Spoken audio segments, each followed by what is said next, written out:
5 जिल्ला बाहेक 72 जिल्लाका मान्छेहरू नेपाली नागरिक होइनन्। तपाईहरुलाई अलिकति दया लाग्दैन? तपाईहरुको हृदय छ कि छैन? तपाईहरु देशको मन्त्री हो, देशको नेता हो, या एउटा सानो समूह, एउटा झुण्ड भित्रको तपाईहरु चाहिँ जो मन्त्री हो?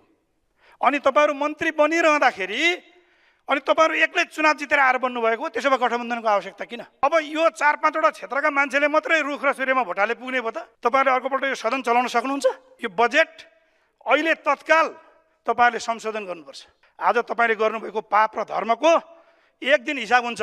जनताको गाउँ-गाउँबाट पसिना गरेर पठाएको पैसा पाई गरेर पठाएको कर तपाईका भगारीमा आइसके पछाडि तपाईले अघोषित रूपमा, म यसलाई अघोषित रूपमा भन्दैछु, लुट्नु भएको छ। डर छैन।